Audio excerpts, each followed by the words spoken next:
Welcome back, ladies and gentlemen. This is Snack. We've got the ace match coming at you right now between Tapeless and Sasquatch, and I'm super pumped for this. It's going to be taking place on dual site. Oh, man, these guys have been battling it out. Tied up. It's been so much back and forth. We got to see Ghost. We got to see nukes. 2 nukes go down. I mean, it doesn't get better than this. Sasquatch, though, such a strong player. This is going to be quite a little game for him. And really good, I think, for him, who currently didn't make it into the GM this season, which is very unfortunate in many regards because he's such a phenomenal player and quite honestly deserves that. And Tapeless is currently a GM on both the American and the Korean server. So, I mean, he's a phenomenal player. And this is a great way to showcase just exactly how good of a player Sasquatch really is. And took game number 1 off Tapeless in phenomenal style. Held on for a good long while. In game number 2, Tapeless did have a lot of trouble taking down Sass in game number 2 there. But tied up now, your ace match is going to put Tapeless as our blue Terran on the left side of this map. It is a 2-player map, dual site. And Sasquatch going to be our pink Zerg, kicking it over here on the right side, the evil side, if you will. It's the lava side, the hot side. I'm not sure what else to call it, but Tapeless is kind of in this green, tranquil forest side. And going to be working on a wall off for now. Got to love it.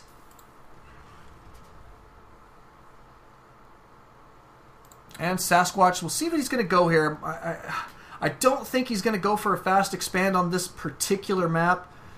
But it's always a possibility just because he knows his timings very, very well. But it's a relatively short distance to walk across between these 2 main bases. And he's at 14 supply, so I'm hoping to see a gas go down, but it looks like he is not going to do it. So it is going to be a fast expand here, which doesn't really bother me as much as I was just kind of hoping for something different in some regards. But it's okay. Sasquatch knows exactly what he's doing. Far be it for me to question his methods. But Tapeless going to be opening with his standard opener here. He's got his barracks going down. No second barracks quite yet, and he did not get his 2-minute geyser down either, his 2-minute gas. And Sasquatch scouting this here immediately. Does not see that gas. Knows that we're going for what appears to be an expand opener from Tapeless. And this is actually quite a nice map to fast expand on for Terran because it's easy to defend not only your expansion here, but this ramp at the same time with a couple bunkers right here in this position is really, really nice play. So far, so good. Looks like Tapeless did pick up a kill with his SCV. Or no, was it? Oh, it was the drone that got the kill. Tapeless. Oh, that's funny. So drone did get a kill here. Tapeless not super happy about that, but you know what? It doesn't make that big of a difference to him at this point. And down goes his expansion. So fast expand out of Tapeless here yet again. Second time in a row he's been doing this, but it's a macro style play for him, which is a little bit different because you know what? This is a phenomenal map for a 1-1-1 all-in. But he knows Sasquatch. Sasquatch knows how to deal with that. So I think this is probably his best bet. Go for a little bit of macro play.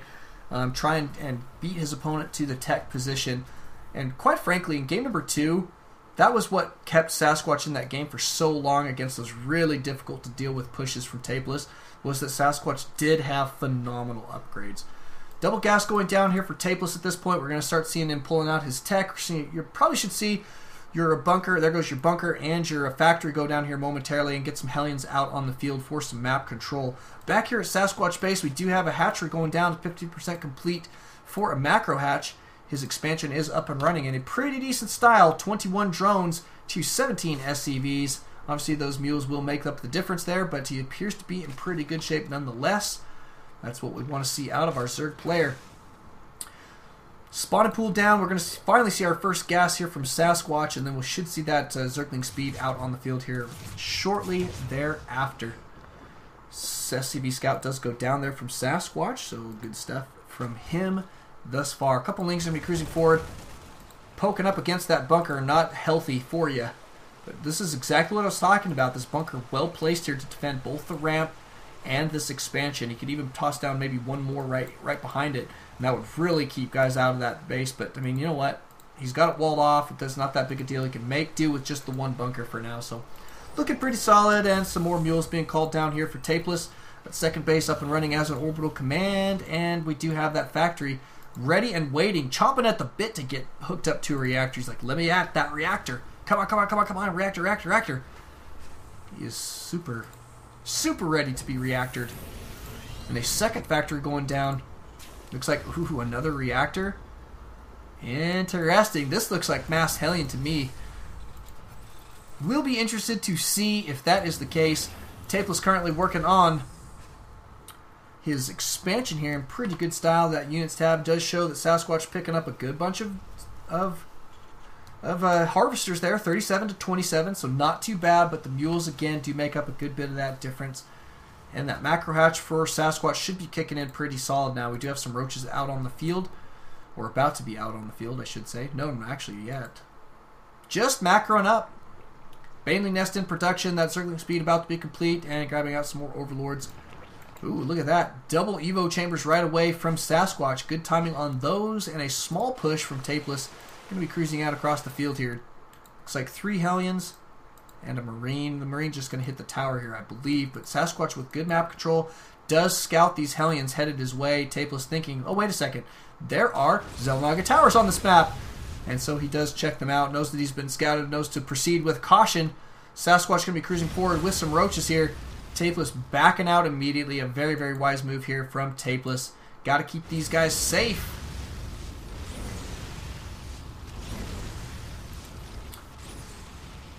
Being fairly effective with these. Oh, he does lose one. Got to be careful. It's difficult to take out roaches with Hellions. He's got a bunch of them now, though. And the roaches do go down. Tapeless is going to be cruising into his opponent's base with a whole slew of Hellions, but there seems to be plenty of roaches here. Tapeless going to have to back out here, I think, to start to transition. Sasquatch back up on top in the supply count here early in the game.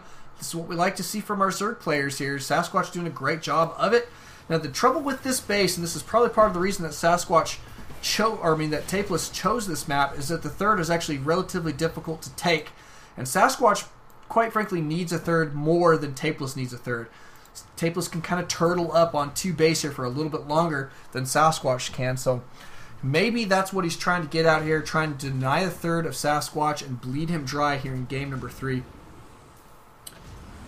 But, of course, the map pick was Sasquatch map pick, so I'm not entirely sure why he picked it, to be honest. I think I would have preferred Daybreak if I were him, but that's okay. I mean, he knows exactly what to do, and there are some other intricacies about this map that do make it good for Zerg. You just got to be aware of them. And this bunker here, this nice little wall off, looks pretty solid for Tapeless. He's got a bunch of SCVs pulled, and here comes your Lings for Sasquatch.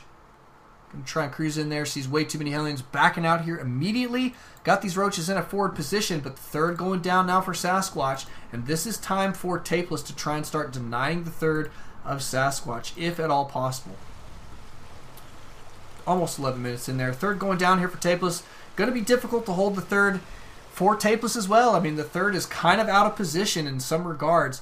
If you put your army like up here, I guess is about the best position. Then you can run down to the low ground. And if they come for a back door here, then you can kind of shoot over there pretty fast, but you just got to be careful. It's kind of a long position, and especially with very mobile units of your opponent, it can be difficult to hold. But Tapeless still being very active with these Hellions. He's got a mass of them.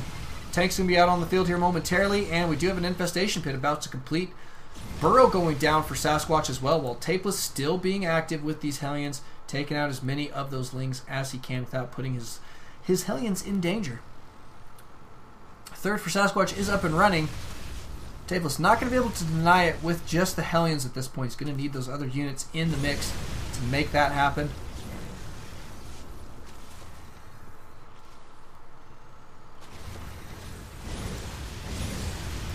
So not too bad, but I was noticing on the live stream, somebody said that the live stream was blacking out, but then I realized that they were saying it was because they were on an iPhone. That is too bad, man. AT&T also supports Android, just so everybody knows. And Androids are a lot better for watching Flash. But looks like Sasquatch going to be cruising in here just for some scouting intel. Wants to see that unit composition. Does see a couple tanks there. So nice looking potential push here from Tapeless. Salvaging going on, and we are going to see him cruise out across the map. Bunch of Marauders in this push this time. Going to be pretty nice little get up against these fairly heavy roaches.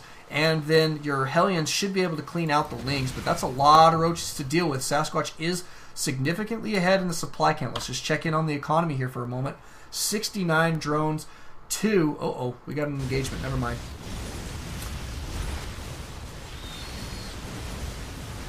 Beautiful stuff. Looks like good kiting there from Sasquatch, being as cost-effective as he can when those roaches, quite frankly, were out of position. Tapeless now going to be cruising forward, going to take this opportunity to try and make it happen. He needs to get some healing in this army. I believe it'd be a nice little choice for him, but still the 3 siege tanks here should be relatively effective. Now back to that economy. 71 drones, 260 SCVs. Sasquatch with a fairly significant... it's not really a lead at this point, but I mean, he's really in good shape economically. Probably needs to start considering securing a 4th base here around 14 minutes, which we are, so... But here comes your Lings, couple Banelings in the mix. Looks like they're going to run up against tanks. They do take out the 3 tanks, but leave a lot of the infantry alive. And it looks like Sasquatch will hold on in a very big way here. Tapeless now significantly behind in his supply counts. Gotta be super careful. Does have a planetary fortress. Now, I was mentioning this about Tapeless. He doesn't usually like to go for a planetary. But in this position, he kind of has to. The 3rd is so much more difficult to hold. Sasquatch going to be securing his next goal, or his next base that is no longer a gold, just so everybody knows. It used to be a gold expansion there. But I noticed that the planetary fortress does pay off here pretty well. He'll be tossing down some sensor towers here as well. Wants to know when people are headed that way. Trying to keep his defenses here centralized to his production, which is all up in the main. So I think really nice play, but Tapeless got to be careful. Got to be careful. But he's catching up, I think, okay in the supply count, but that's still a pretty large difference. And Sasquatch appears to be in fairly good position. He's got a bunch of infestors now out on the field. This is really going to help immobilize Tapeless' army. But Tapeless on the 3 base here, he's going to be careful because this main about to be mined out. And what is Sasquatch doing over here? Oh, he's got a Ling just in case. And an Overlord. Wants to see if Tapeless is going to take this position and send out a scout up to the top side. Is always a smart play as well. Looks like Tapeless saying, you know what, why send a drop? Let's go send the whole army. Headed up here to deny the 4th. Interesting play. Let's just check units lost. Tapeless is behind. Wow, a lot behind. Ouch. But here he goes. He's going to stage an attack here at this position. Uh-oh, tank's out of position here. He's got to keep that army together. This tank sieging up now on the high ground, sort of. But there's already like a Zergling surround on these guys. This last tank sieging up isn't going to be able to do enough damage here. Apparently, it looks like Sasquatch is backing out here fairly quickly. Tapeless did have this 1 tank in a forward position there, kind of. So all in all, not a little bad positioning from Tapeless, but I would prefer to see him keep this army a little bit closer together in some respects. But here comes your kiting. Looks like these siege tanks should be able to do a lot of damage there. Nope. Sasquatch cleaning this sucker out, man. Tapeless in a lot of trouble here. He's just not having good luck with his siege tanks right now. Looks like he's finally cleaning this sucker out. Just barely cleaning that up with his siege tanks sieging up just barely in time. Blasting those guys away. But here comes yet another bunch of reinforcements from Sasquatch, and Tapeless absolutely going to have to back out here. Nice little maneuver there, picking those guys up in the medevac. Probably going to drop these guys up on the high ground here fairly quickly. Siege tank here, he's got to be careful. He needs vision out here. See, notice that he doesn't have vision in this position right now. So he can run his whole army here and just be right on top of that siege tank. Always something to consider. It looks like drop's going to start to commence for Tapeless. Wants this win. Looks like a 3rd going down here for Tapeless. Going to take this back position here. Oh, this is tough to defend. Sasquatch already pressuring it. He's maxed out currently. He's got 2 Ultras in production and sending his entire army down here to deny the 4th of Tapeless.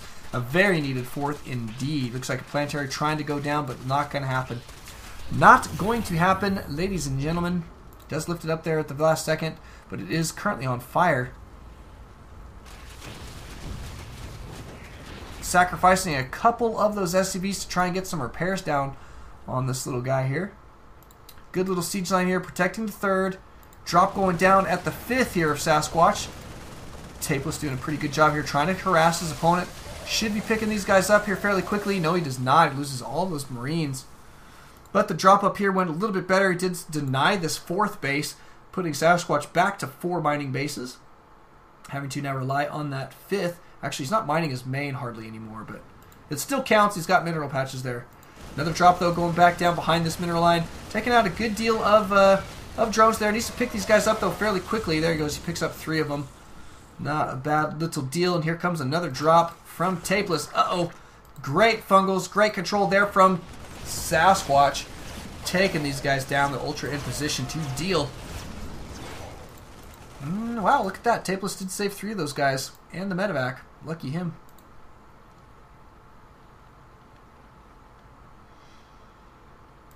Good stuff. Now back here at Tapeless Base, we do have that Ghost Academy. No nukes quite yet, unfortunately. Looks like it's a little bit iffy on that one for now. He is currently a little bit behind. Gotta be careful when you're behind. Nukes are expensive, and you don't really need them if you're behind. They're kind of more of if you're ahead and having trouble ending your opponent's lucky defense streak. How's that? But 4 ghosts now cruising out across the field. That's a good-looking unit composition here from Tapeless, but he's got to be super careful. But if he can go deny this mining base right here, he could be in phenomenal shape. He is trying to secure this position. Notice the sneaky little banelings here, though. Oh, 3 of them in the mineral line. Oh, goodness. Does take out all the mules. That is frustrating more than anything, I can tell you that. But Tapeless now with a bunch of ghosts out on the field and good bunch of siege tanks here. He's got pretty decent defenses. Should be able to get this command center morphed into a planetary moving forward. But Sasquatch going to go for a counterattack. He feels like his opponent is out of position here. Link's going to be cruising in. How is this defense going to go? But look at all these ultras now cruising up there, completely uncontested at this point. Baneling's coming down here, annihilating this infantry line, and the tanks trying to get themselves in position. Sieging up there with the tanks. We do have, oh, look at the ghosts trying to snipe these ultras, but getting fungled there very quickly. But look how fast those ultras go down to the ghosts. Great play here from Tapeless. This is a good way to start to come back, but he did lose this base here pretty well. Not doing any mining anyway to begin with, so it's not that huge of a loss, but you got to keep care of these things. And Sasquatch now cruising in here with 2 ultras, almost completely maxed out here. Oh, they are maxed out. Plus 6 armor. Never mind. Good snipes going down on these ultras. Looks like this guy is about to go down as well, but not before he takes out a tank and a couple other marines or something. Nice play there from Sasquatch, who has secured another base and is now pressuring this planetary fortress. Planetary looking to go down. Indeed it does. That is bad news for Tapeless. 1 mining base right now. It is a planetary fortress. You should be able to hold on to it for just a little while longer, but Sasquatch completely maxed out. Back up on a whole bunch of mining bases. Let's see what he's got here. 1, 2, 3, 4 mining bases. This one not currently mining. He needs to go ahead and transfer these guys somewhere safe and mining. That's a good spot for him. But yes, Tapeless with a pretty decent sized army, but with the 1 mining base, man, he cannot lose this army. Here comes your attack, or defense rather, from Sasquatch. Good snipes going down on these ultras. Could be a game changer here. Sasquatch, though, still way the heck ahead on his supply count there. Remaxing this as quickly as he can. And down goes this entire army. Tapeless tossing down some mules to try and get some repair. And there's the GG. Had to spell it out, man. It was so good. Thanks so much to Tapeless for coming out and playing that. Thanks so much to Sasquatch as well. Congrats to him. He is going to be taking it down, getting a cash prize there. But ladies and gentlemen, it's been a nice evening. Looks like we're probably going to call it good for a while. I might do 1 more, but probably can't cast it full hardcore. So great evening. Thanks again. We'll catch you guys in just a little while.